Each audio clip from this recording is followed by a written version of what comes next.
6.2절 회귀 모형의 조건을 검사하는 것을 다루겠습니다.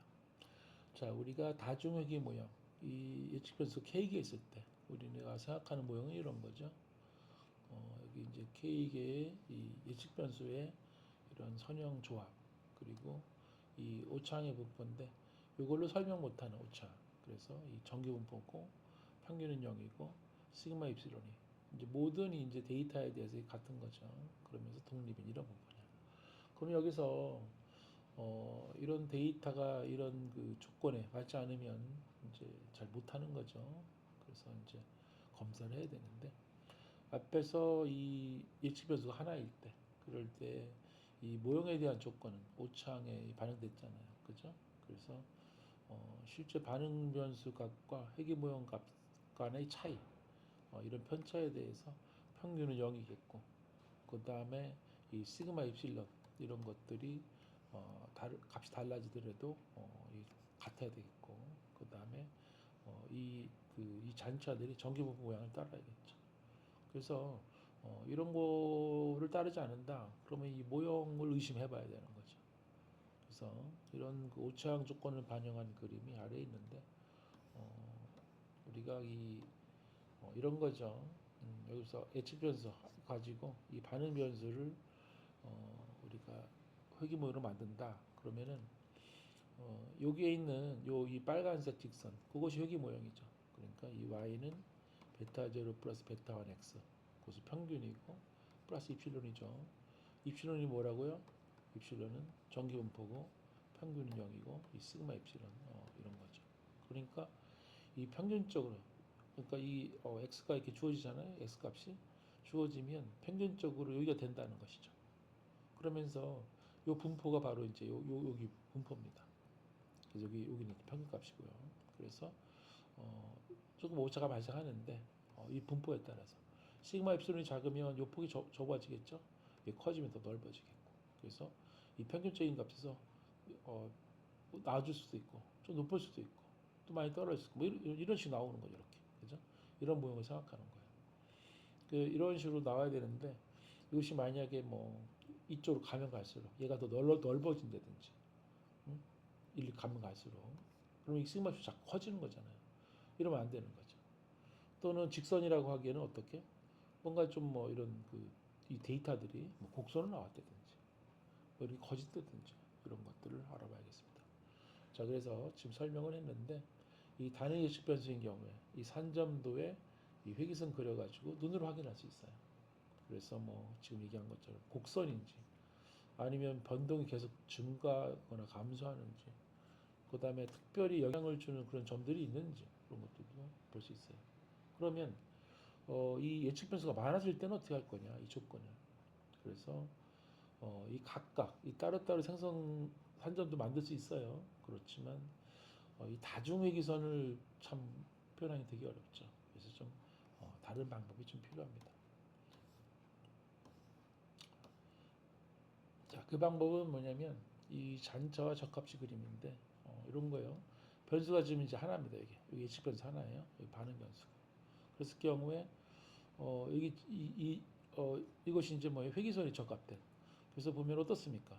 이 데이터들이 가면서 뭐 이렇게 증가하는 것도 아니고 이게 곡선 형식도 아니고 특별히 이상점도 없고 괜찮죠, 그죠? 그러나 이거는 이제 변수 예측 변수에 대해 그린 거죠.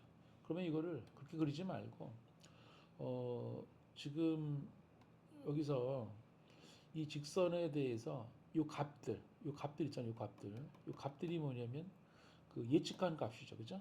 그러니까 이게 예측한 값이 60부터 뭐 110까지 있잖아요. 그러니까 요거를 조금 이렇게 시계방 이렇게 회전하자 이거예요. 그러면은 이게 이제 예측 값인데 그걸 어떻게 여기 60부터 110까지 있지 않습니까? 그래서 뭐 이렇게 회전한 거예요. 그래놓고 이쪽에 보면 여기서 얼마큼 차이가 났느냐 차이가 나지 않습니까? 이렇게 그것을 이제 한 거예요. 그러니까 위에 있으면은 여기 보면 12일 때 이 값을 예측했는데 이 값을 한 70 정도 되지 않습니까? 그런데 실제 나온 거는 한 80 정도 되죠. 그러니까 플러스 10 정도 되죠. 70일 때 뭐 10 정도 이거 말하는 거죠. 이렇게. 알겠죠? 그러니까 여기 있는 거는 이제 이렇게 된다 이거죠. 뭐 다른 거 다 그렇게 해석하면 되겠습니다. 그러니까 각 예측 값을 했는데 요 거기에는 잔차 값이 얼마나 나와야지 이제 그걸 보자는 거죠. 그러면 지금 얘기한 것처럼 수정했는데 이 검사 우리가 해야 되는 것은 다중회귀 모형에서 평균이 0이냐 표준반차 시그마의 정규분포를 따른다 하는 게 이제 인 거죠. 그럼 이 잔차를 계산해 가지고 수정을 하는데 요거 평균에 대해서는 뭐 검사할 필요가 없어요. 우리 검사하는 것은 이런 분산이 변하는지 정규분포가 아닌지 그리는 방법인데 지금 설명한 것처럼 이쪽은 이제 하나일 때면 되잖아요. 그러나 이쪽은 예측 값에 대해서 그리는 거니까 이거는 예측에서 많아도 괜찮아요. 그러니까 이걸 주로 이제 이용할 거죠. 자, 지금 설명한 것처럼 이 A는 뭐라고요?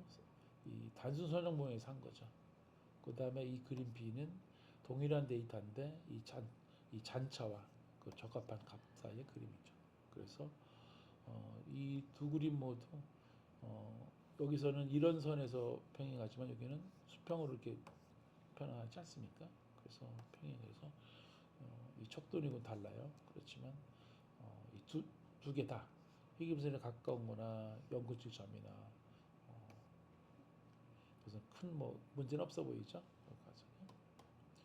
자, 그러면은 이제 예측 변수가 하나인 경우에 봅시다. 이게 이제 보면 여기 잔차가 플러스였다가 마이너스 계속 이루어지다가 다시 플러스됐잖아요.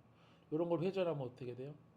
60에서부터 여기까지 나와 있는데 여기가 플러스인 것은 여기고 여기가 마이너스인 건 여기죠. 그다음에 이쪽은 이제 플러스. 그래서 이거는 이렇게 나오는 것은 이 직선 과정에 문제가 있다는 거죠. 직선이 아니다. 문제가 있다 이거죠. 그 다음에 여기는 어떻습니까? 여기서 할 때는 증가잖아요. 그러나 우리가 이거 이 잔차 그림으로 보면 이렇게 커지지 않습니까? 그래서 이게 예측값이 커질수록 이것도 증가하고 있다. 그래서 이거는 시그마 입실론이 동일하다는 거에 문제가 있는 거죠. 그 다음에 여기서는 이제 뭐 이런 것들이 뭐 이상점이라고 할 수 있는데 회전시켜서 보면 따뜻하게 보이죠? 이런 것들이 이렇게 찾으면 되겠습니다. 자, 또 다른 방법은 이제 이 잔차의 히스토그램 점도표 상적을 그려서도 할 수 있는데 히스토 그리는 것도 좋은 방법이죠. 이 잔차가 있는데 이 평균이 여기 0입니다. 그래서 이 빈도로 보면 가장 높은 봉우리는 요 왼쪽에 좀 있어요.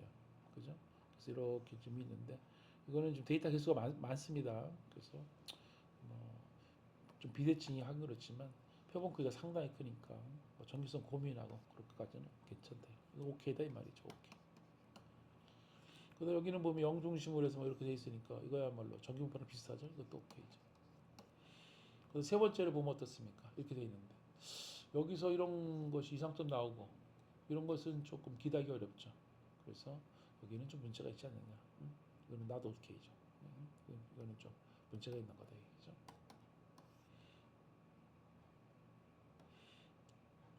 자, 그래서 위에 두 개는 괜찮은데 이건 좀 문제가 있다 그래서.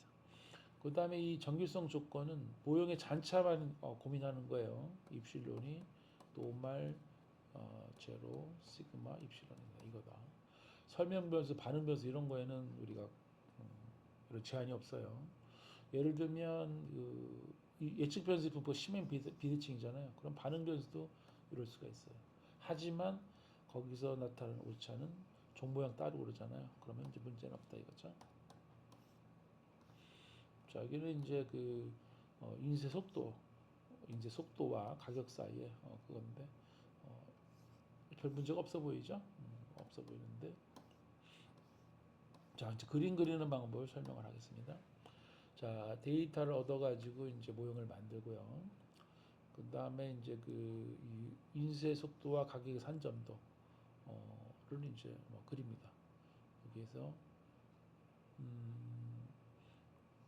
여기 그래서 이제 위에 있는 그림이죠. 그 인쇄 잉크젯 프린터의 이 속도를 가지고 가격을 설명해봐라. 그 회계선도 추가해라. 나왔죠? 그것이 이제 위에 있는 그림이에요. 여기 나와 있는 위에 있는 그림이 이제 그거고. 그 다음에 이제 밑에 있는 그림은 하나의 그림을 두 개 그리려면 이 파라미터를 설정해 줘야 돼요. 그래서 요거는 이제 그림을 행렬을 표시한 거예요. 그래서 이거는 1/2니까 이렇게 돼 있어죠. 한 행에 두 개 그래서 그리는 거죠. 그래서 첫 번째 그림이 먼저 그려지고 두 번째 그림이 이제 그려질 거예요. 여기서는 이제 반대로 나오긴 했지만 여기 있는 것은 뭐냐면 모형 만들었죠. 이 모형에 갖고 있는 잔차를 뭘로? 모형의 예측값을 것으로 설명해봐라. 여기에 쓰는 이 점은 이 시커먼 점을 하고 그 다음에 x축에는 적합치라고 쓰고 y축에는 잔차라고 쓰죠. 그리고 수평선을 h0인 걸 선을 그려라 이런 뜻이에요. 자 그래서 밑에 보면 바로 이 그림인 거죠. 여기다 어떻게 해요? 적합치라고 쓰고 여기 잔차라고 쓰고 수평선을 긋고 이쪽에는 뭐라고요? 이쪽은 이 예측값이죠. 예측값. 근데 이쪽은 뭐예요? 잔차죠, 그죠? 잔차. 그래놓고 이제 보는 거죠. 여기서 뭐 이게 증가하는 경향인지 아니면 뭐 이런 어떤 뭐 곡선인지 이상점이 있는지 다 문제가 없죠. 그다음 여기 있는 거는 이제 점들에 대해서 그냥 점도표 그려준 거죠. 0을 중심으로 해서 뭐 데이터가 20개밖에 안 되는데 이런 정도 있는 거 가지고 심각한 이상이 볼 수는 없다. 그런 겁니다. 그래서 전체적인 결론은 정규성을 걱정할 필요는 없다. 그래서 균등에 분포하는 걸 보인다. 그렇게 할 수 있겠습니다.